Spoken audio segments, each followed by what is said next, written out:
been so special to be here in the Congo for this 100-year celebration. It kind of gives you the big picture, kind of enables you to look back a little bit like I think God sees things from this long view perspective. Now, we can't see into the future, but looking back 100 years into the past, I think gives us that kind of wonderful perspective that God has.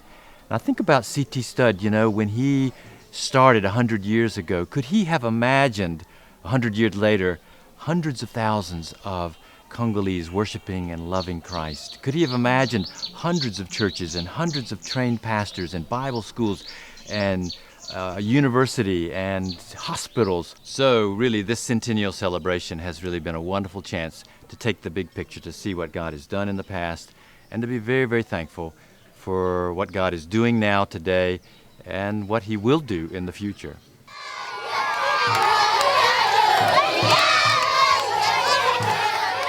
Over 50% of the population of Congo is under 16. It's a vast resource, it's a vast group, but it's also a group that culturally is quite difficult to reach.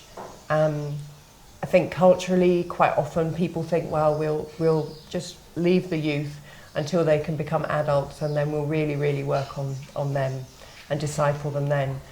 And yet there's this incredible bunch of people who are being educated in the schools, who are working in the fields, and it's really finding a way to reach them and meet their questions and their needs spiritually in a world that's actually changing quite a lot. We have mobile phones here now. We might not have running water or electricity, but we have mobile phones. The young people are far more knowledgeable about things outside of Isiro and outside of Congo than they might have been 5 years ago. So that's a big challenge for the church. How do you really engage with young people and their culture within the context of a country like this?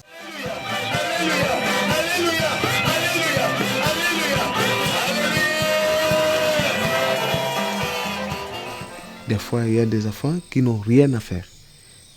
Ils n'étudient pas, ils sont dans la rue, et certains sont à l'école, comme ce sont des parents qui supportent leurs études, ils ont des fois des difficultés à les supporter, à payer les frais scolaires des enfants. Beaucoup d'enfants sont en train d'errer. Alors, il n'y a pas aussi assez d'occupation pour encadrer les jeunes. Dommage, c'est pour eux l'occasion de chute. Et si vous participez à l'église ici, ceux qui sont nombreux, ce sont des jeunes. Et ces jeunes-là sont les jeunes qui chantent, ce sont des jeunes qui jouent aux instruments traditionnels, le tam-tam.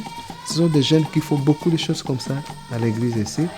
Alors, ils aident aussi, ils font beaucoup de choses à leur niveau.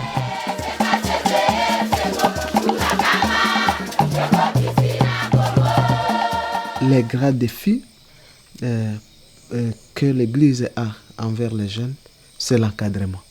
Sur le plan spirituel, sur le plan moral, sur le plan éthique et chrétien, et aussi sur le plan social. Mais il faudrait encore améliorer le système d'encadrement des jeunes.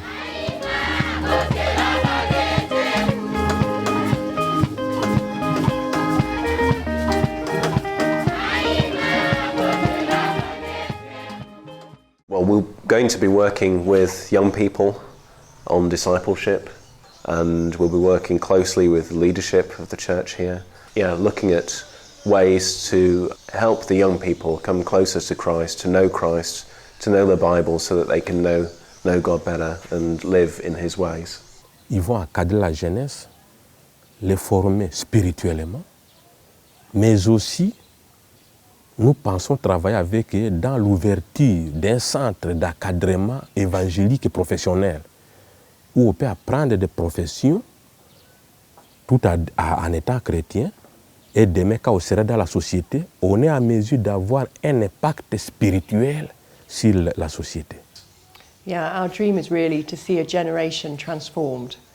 In Congo, there are lots of different things that can really be an obstacle to young people there's lots of rebel activity, and that can seem quite tempting when the rebels are fairly well off and actually most of the population is very, very poor.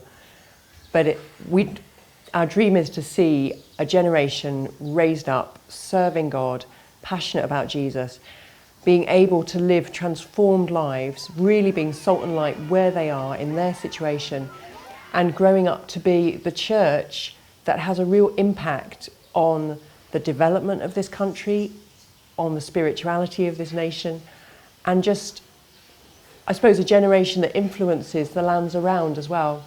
So a generation raised up not only salt and light, but also a generation who's passionate for mission and sees the importance of taking God's word and taking Christ into the surrounding nations as well.